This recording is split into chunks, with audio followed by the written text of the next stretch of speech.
Hello and welcome to Entrepreneurship at California Miramar University. We're going to cover Lesson 1, Chapters 1 and 2 today. Because these are supplement material videos, I'm not going to talk about the slides, I'm not going to talk about anything you're supposed to read. I'm going to give you added information. I've selected 2 slides, and that's what I'm going to talk about in this video, something that you haven't read or haven't seen. And if I talk about something that you've already read or seen, let me know. But the point of these videos are to give you new information. So how entrepreneurs think. I picked this slide. First, I don't like the word should at all. There's reasoning behind it. I'd rather say entrepreneurs, and then we don't even need the word should there. So think structurally. I'm going to tell you, I'll explain think structurally as first principle solution finding. Engage in bricolage. What the heck is that? Using things, collecting a lot of things and using them for different things. It's kind of like utilizing versus using. Using is where you have a hammer and you use the hammer to hammer a nail. But if you use the hammer for something else, then you're utilizing it. You're not using it. It's doing something else than what it's meant to do, what it's meant to be. And bricolage is a lot of different things that you can put together and like make your own recipe. Make your own recipe. Effectuate, cognitively adapt. That's where I'll talk about emotional intelligence and how it's related here. Learn from failures. Success is the sum of failures. And I'm sure you've heard this before, but there's a saying where this person didn't discover how to make a light bulb. They just found 40,000 ways how not to. And that's Edison. And he's not one of my favorites in history, but I'll still use that example. And so that's learn from failures and experiences. And then for chapter 2, we'll go on organization operates on frontiers of technology. You have these slides. This is slide 7 and that's slide 11. So I don't need to read through it, but I will touch on new information for these topics. So entrepreneurs think structurally. And I said I'm going to relate that to being a first principles solution finder. I'll give you an example.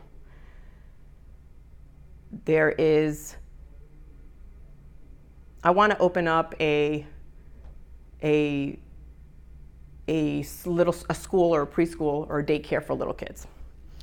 How do I do that if I don't have money to buy the place or rent the place to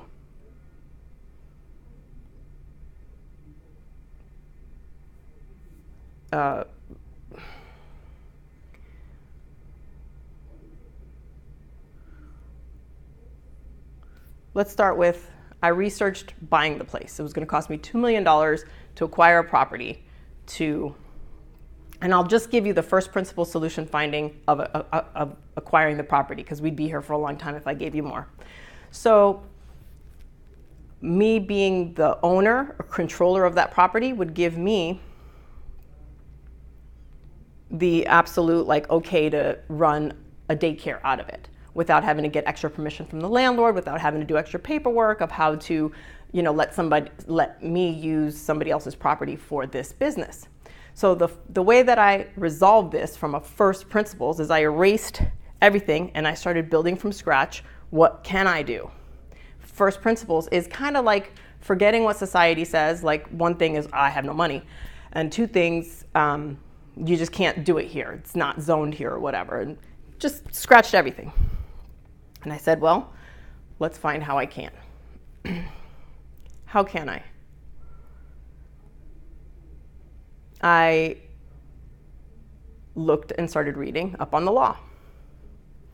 The first solution was that maybe I engage people from an office or a corporation to pitch in to invest in a piece of property in a real estate investment trust that trust being leased out to a family or a person who would run a daycare business out of that and then help watch the kids of the people in the office for like a lower rate. So that was the goal, was to get this childcare location in a really high demand place where it's really expensive, but people's salaries weren't as high. So we're trying to get people to group together to pitch in to invest in a real estate investment trust to acquire a house or property. In that house or property, where up to 14 of their kids can go, and that house will pay itself. You'd have double. You'd have the income from the family-based care and the income from the person renting it that you give permission to for them to run the daycare, so that you can pay lower childcare. So you're paying lower childcare, you're making money off the real estate investment, and maybe you're netting off the business, but maybe your net off the business is the fact that you're getting lower childcare, which the $800 a month versus $1,600 a month for childcare that's a big difference, 50%. So would you rather have a high quality place near your office that you can leave your kid and pay $800 a month? Or do you want to pay $1,600 a month and then that place be a mix of kids where it's not even just your coworkers? Because even with your coworkers, you're coworkers for a reason, so you have similar values and similar mindsets. So it's kind of nice to have your kids with their kids. And whereas some of the daycares have a ratio where there's more kids and fewer instructors. So the first principle solution that I came up with for this example was, because corporations are, and some of these corporations are in commercially zoned places, but the state of California allows residential zones to have houses that are family-based childcares for small or large, which a lot of even though there's corporate zones, the residential houses are within the mile of that office.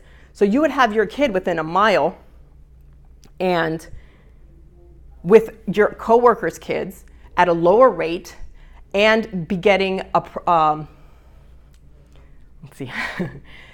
we would be in a low cash flow but high appreciation market for a piece of property, where that real estate investment and that real estate trust, us owning that house, every year that house goes up in value. So we appraise high, so our money will come back because it's a high appreciation market, although the cash flow is low, because if we paid cash for the house, we'd slowly make back our money. But as we're making back our money, the house will be worth double what we paid. But if we took out a loan, we'd be paying, we would be paying like say $3,000 to $5,000 a month for that loan, and then the business could be making $20,000 to $25,000 a month. Meaning that person who lives there maybe makes $20,000, but then pays us rent. So they pay us rent to pay off the loan for the real estate investment trust, so that and we are the ones who gave them permission to have the child daycare. They pay us rent, they pay on time, they run the business, and then we have actually three benefits. We're getting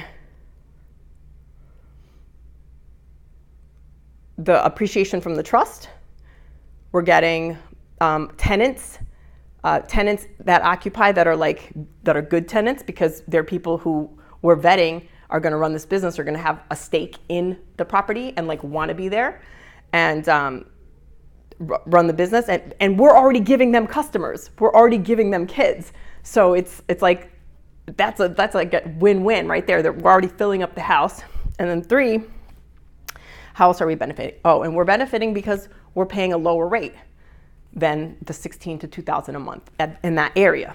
So therein lies that first principle solution finding. The first principle solution was that instead of taking no and no and no and no and no, I went to next. It wasn't no, it was next. And it was like, do I have $2 million? No. Next. Do I have $1 million? No. Next. Do I have $10,000? Yes. What can I do? Read up on the law, took that $10,000, leased $1 million property in a residential area about a half a mile from an office.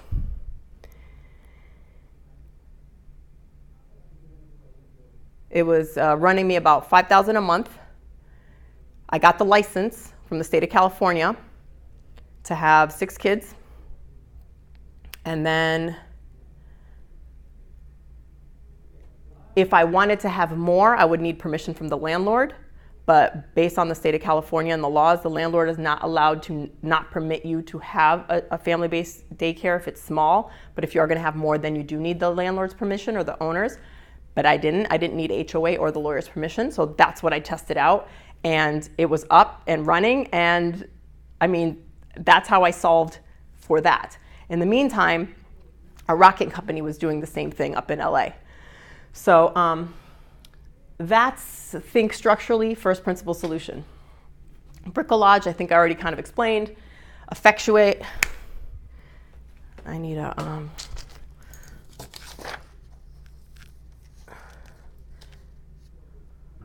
I think I put the website,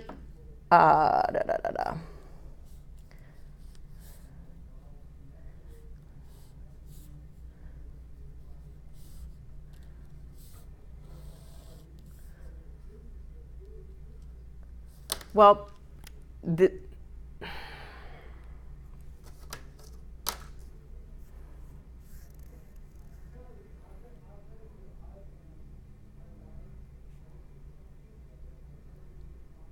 so you guys are going to look that up.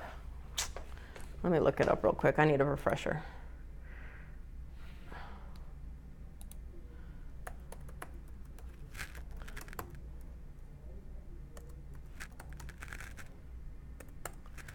I know this.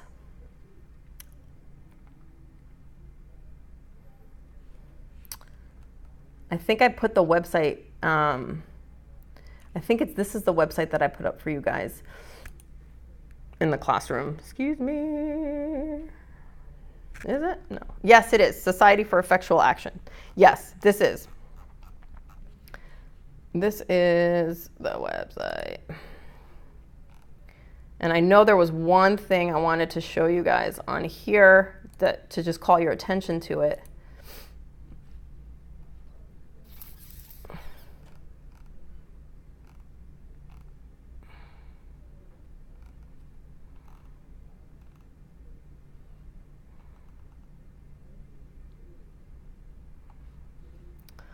Let's go here.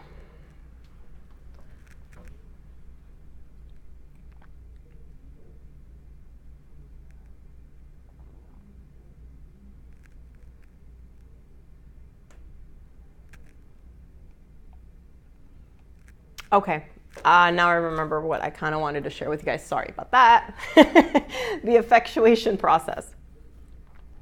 So for this, I kind of want you guys to look at this website, but I want you guys to see this. Current world. What I want. You know, like, as say you want this, you want to create, you pick what you want to create, and I'll give you guys separate exercises on how to find and get your creative brain going. In this example, we look at where we are right now in the world and say we have a goal or a vision for something, and then the world either catches up and we can kind of do what we want, or we make what we want happen, and or both. Like, the example I wanted to use here is what I want. There was I think around 2009, I wanted to not drive a car that used gas. For some reason, I just didn't, there's actually, I know the reasons. I just didn't want to use gas because the cost is more out of my hands than, electricity, for example. And so I rode my bike to the office, like a couple miles, because I didn't want to drive my car because I didn't want to use gas. I think that was 2009, 10, 11, 12, 13. 2013, not that there weren't electric cars in 2009. There were electric cars in 2009, but I didn't want those electric cars. Then in 2013, boom, like this invention came out that I wanted. It was like a sports car looking electric car. So I knew what I wanted and then lived up to my values. Like I was just going about my business, but acting like how I want, like what I wanted every day by riding my bike. And then boom, this electric option came. So here, it's like, this is too much going on here. There's too much. I'm gonna actually upload a different one. What I was kind of just explaining here, I'm gonna give you guys we're gonna call it a better chart. And I know exactly where it is. All right, let's go back to cognitively adapt. Woohoo! I love this one. So in psychology, we talk about cognitive biases, and there's like 200, give or take. Some of them are like duplicated. And I like to consider cognitive biases as kind of brain glitches, because our brain works a way that is biased towards something, but like irrationally. Because statistically, we're probably not going to die in a plane crash, but we could die. And I'm sorry to be morbid, but people are afraid of flying in planes, but not afraid of driving in their neighborhood, where they're more likely to die in their neighborhood. But that's also a spurious correlation, because you tend to be within that 5 miles of your neighborhood more often. So,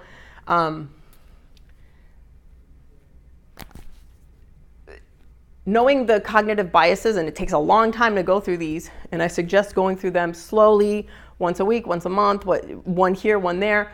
The best way is, if you have an emotion about something, to feel it, observe it, and then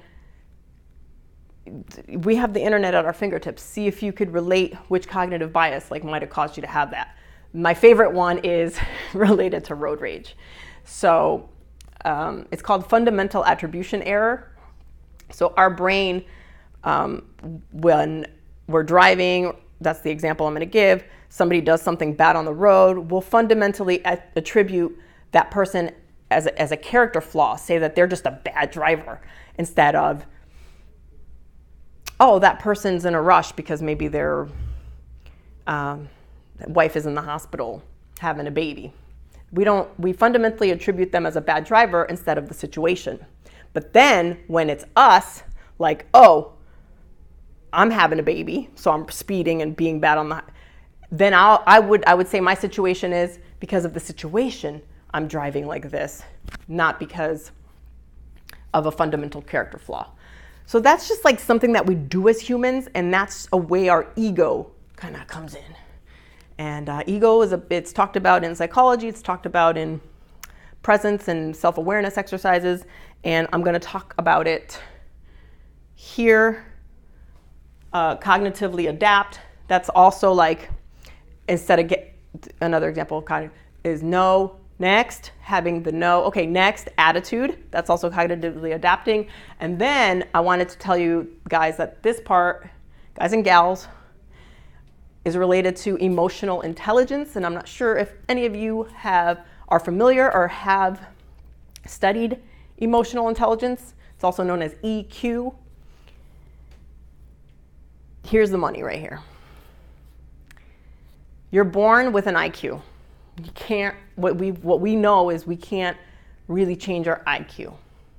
But what we can do is develop our EQ to exponential great lengths.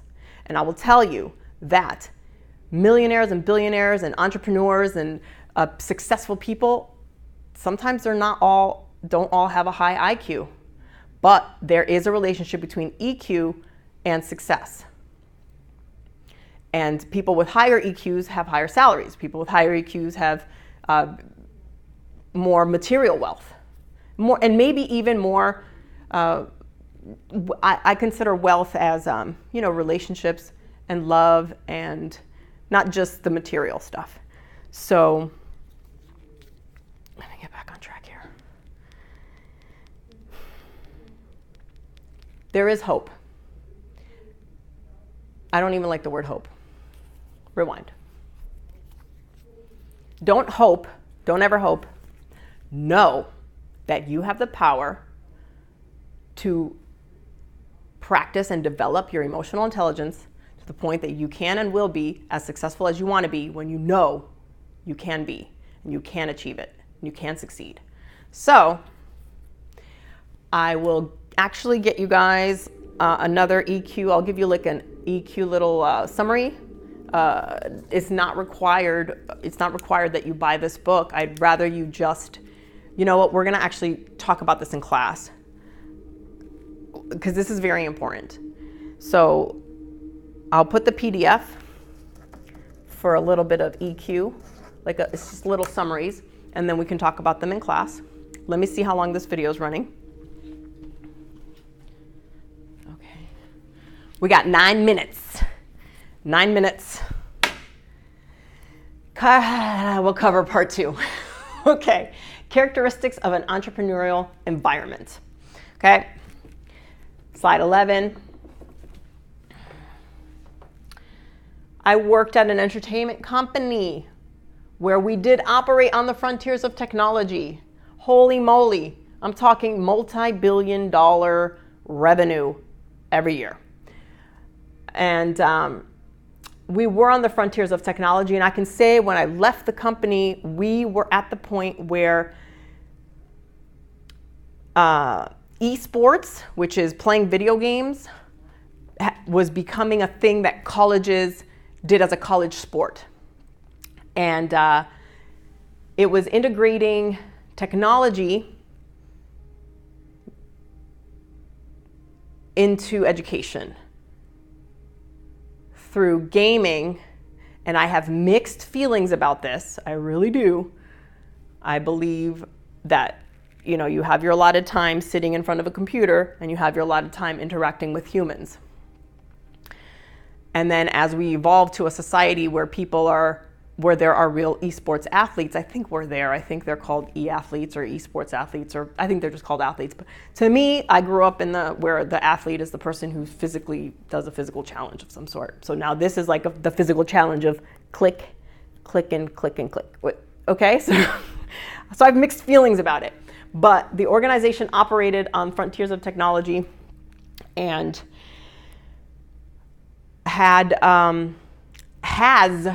has and began before Bitcoin and before cryptocurrencies and all that, had its own money in a video game. And in this video game, there were people in China who were in prisons mining what's called playing the video game to collect gold in the video game that people in China were in turn selling for US dollars to people in America. So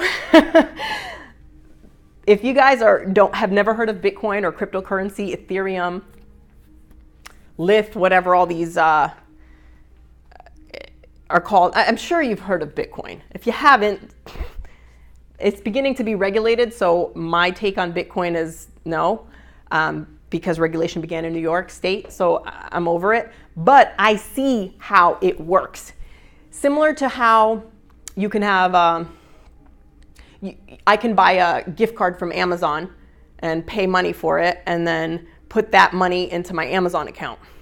So the same thing you can do here. And at this video game company, you could put US dollars or euros or whatever and then have points that you can use. It's called BattleNet Balance. You could use it was called that back at the time. And you could use that to buy things in the game. But think about this. In the game, people were getting gold. It was the reverse. And then that in-game fake money was used to make real money. Whereas in the other part, we sometimes take our real money and we buy fake money, like Amazon gift card Amazon is dollar to dollar, but Amazon's prices can fluctuate based on demand of product. So you can have a gift card with an intention to buy toilet paper on a monthly basis, and it's at this $13 a month. And then based on the demand of that, Amazon might change it to $15 or higher or lower. So you might have budgeted that much for toilet paper, but you just paid for the Amazon balance at whatever it was up front. I think I'm drifting. I'll stop. New ideas encouraged. And when you're at a multi-billion-dollar corporation, even when you're at a small corporation, new ideas are encouraged, but you got to also say no, because people will say, hey, why don't you do this with your game? Why don't you do this with your movie? Why don't you do this with your album? You'll get that in a, you'll get ideas, but you can't go with all of them. But it's okay to say thank you, and then put it on the, what I want side, because there might be a time where what you want will meet the current, where the organization is currently, and that you can get what you want. Like your idea from a couple years ago is now, okay, we can make it easier. So yeah, we'll do it. Your idea being, more equality in games for improved perception of the woman and the female in games and comics and video games and music. Like, we're now getting to that point. Failures allowed. Yeah. No opportunity parameters. Sky's the limit. Resources available and accessible. You give your employees the tools they need to be creative. I'm going to give you a funny one. This is the funniest one that I could think of for resources available. And that's not counting computers, like having a computer, having a website, having internet, having a cell phone, whatever you might need for your job. It is, you can have coffee when you need to work and get something done. And you can have beer when you need to be creative. Now, that's what I've seen companies do. There are companies that are in the entertainment industry who do that. They'll, coffee and beer. It's there. I'm not saying do it, but I thought that was cute. And that's something that you probably won't read in a textbook or anywhere else. So I'm giving you new information. Multidiscipline teamwork approach. You can be creative without drinking beer. Let me say that. Multidiscipline teamwork approach. This is where people might be in departments, but you want people from different departments to meet regularly so everybody knows what's going on, right? And that was one of the biggest problems in this already multi-billion-dollar organization where I started working there, and that was one of the biggest issues, was integrating the teams. And then there was a lot of steps and measures that in the organization that we took to integrate people better. Departments had different color badges. One of the things that we did at the organization was then everybody got the same color badge, just so that people wouldn't be like, oh, you're from IT, oh, you're from that game, oh, you're from finance. Or judge somebody and already instead of adding to the ego of compartmentalizing people by making the same color work badges, it was one small way to encourage multidiscipline teamwork approach, multi-department. Long time horizon, what is the vision for the future? So I think the vision for the future, because sometimes you don't see it and it's not in your annual goals of the company, and the company has a vision and has a mission. Long time horizon. Where do you want to be in 20 years? And you guys, I want you to actually write down, where do you want to be in 5, 10, 20 years? I want you to write that in your notebooks, handwrite it. I want to go through that in class. The company has a volunteer program, appropriate reward system.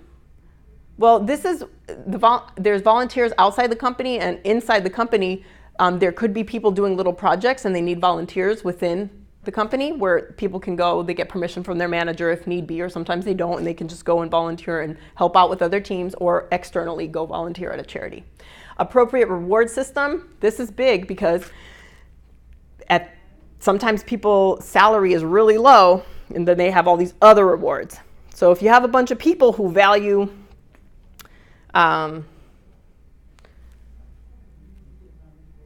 who value video games, and instead of paying them a lot, you're giving them free video games, they might feel okay about it. That might be an appropriate reward system for those employees.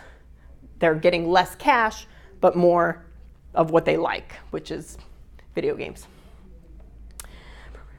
Sponsors and champions available.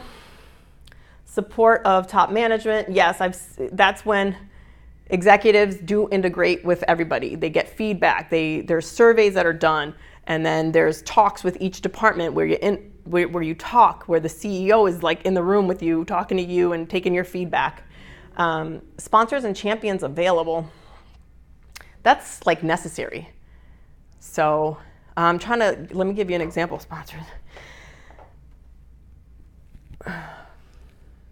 I just noticed Amazon and Twitch. That's probably the biggest one that I want to give you an example of. Twitch TV was video game streaming, and it's high technology. It's super high because you can watch somebody playing a video game, their face and their video game screen. It's like it's on the frontier. And then Amazon, I guess, liked it. So Amazon, I think, bought Twitch TV. So sponsors and champions. So they first maybe started sponsoring it, and then they acquired it. So sometimes your sponsors and champions kind of go into your company. Oh my gosh. I would actually like your feedback on this video. I've already critiqued myself, especially for forgetting effectuate, and it's like my name, Effie. Okay. Your feedback could be, well, if you have questions of what I talked about, please email me. And your feedback for video 1, this is lesson 1, chapters 1 and 2. Give me feedback too. Constructive, and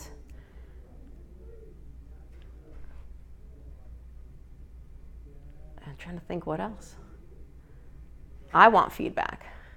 I'm going to give you feedback, right? So in turn, you're going to give me feedback on this video. How does that sound? Happy today, happy every day.